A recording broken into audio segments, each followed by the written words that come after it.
Doctor Fauzia Khan जी। धन्यवाद उपाध्यक्ष महोदय।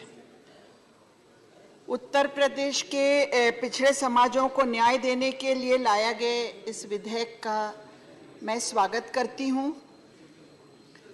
सर, हर पिछड़े समाज को अगर वो सामाजिक शैक्षणिक तौर पर पिछड़ा हो तो उसको न्याय मिलना ही चाहिए। यहाँ पर बात की जा रही थी बार बार सबका साथ सबका विकास। होना ही चाहिए सबका साथ सबका विकास, लेकिन अध्यक्ष महोदय, जिस तरह से जितने जातियों के नाम यहाँ लिए गए उससे ये जाहिर होता है, सम्मानीय सदस्यों ने अनेक जातियों के नाम लिए जो अभी भी इन सुविधाओं से वंचित है। इससे ये दिखता है कि आज भी दूर दराज में ऐसे समाज मौजूद हैं जिनको न्याय मिलने की आवश्यकता है। सभापति महोदय, महाराष्ट्र में धनगर समाज कई वर्षों से न्याय के लिए वंचित है। धनगर समाज, जो कहा जाता है कि धनगढ़ और धनगर ये दोनों एक ही समाज है। महाराष्ट्र में इनको धनगर कहा जाता है और जगहों पर उनको धनगढ़ कहा जाता है। सिर्फ एक अक्षर की वजह से ये बात रह गई है और कई दिनों से ये इस सुविधा से वंचित है।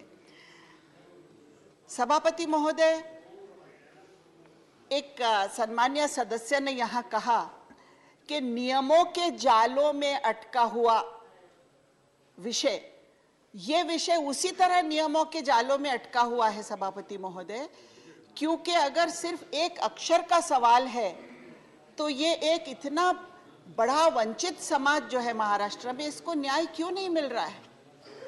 एक बहुत अच्छा शेर है सभापति महोदय, रहे दो दो फरिश्ते साथ, अब इंसाफ कहां होगा। रहे दो फरिश्ते साथ, अब इंसाफ कहां होगा। किसी ने कुछ लिखा होगा, किसी ने कुछ लिखा होगा। तो बात सभापति महोदय इसी तरह से अटकी हुई है। एक चरवाहा समाज जो जानवर चराता है, जो पहाड़ों में दूर दूर इलाकों में जानवर चराने का काम करता है, वो अब मुझे तो लगता है 5% भी नहीं रह गया है उस व्यवसाय में। बाकी लोग इस व्यवसाय से भी दूर हो गए हैं। कहीं ना कहीं इनको सुविधा तो मिलना चाहिए, लेकिन ये जो नियमों का जाला है इसको दूर करने का काम आसानी से संसद में हो सकता है। सभापति महोदय, संसद को हर चीज का अधिकार है। जो कोर्ट के निर्णय है जिसकी वजह से कहा जाता है कि 50% का जो है आरक्षण की मर्यादा है, उसको दूर करने का काम भी संसद में हो सकता है और ये होना चाहिए, ऐसा मुझे लगता है। क्योंकि धनगर समाज को सभापति महोदय अनेक वादे किए गए, अनेक सपने दिखाए गए। महाराष्ट्र में भी अनेक वादे किए गए। हर बार कहा जाता है कि अगले कैबिनेट में जैसे ही हमारी सरकार आएगी वैसे ही हम पहली कैबिनेट में ये प्रस्ताव लाएंगे। अब उसको भी कई बरस हो गए। सभापति महोदय, धनगर समाज की व्यथा तो इस तरह होगी कि तेरे वादे पे जिए हम, तो ये जान छूट जाना कि खुशी से मर न जाते जो एतबार होता।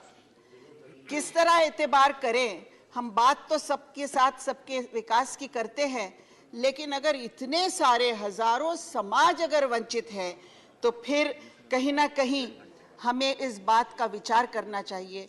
शेवटी सभापती महोदय, मी एकच विनंती करते की धनगर समाजाला न्याय द्या, कुठल्याही दुसऱ्या समाजावर परिणाम न होता धनगर समाजाला अनुसूचित जमातीच्या आरक्षणाचा लाभ द्या, एवढाच सांगते आणि थांबते। धन्यवाद।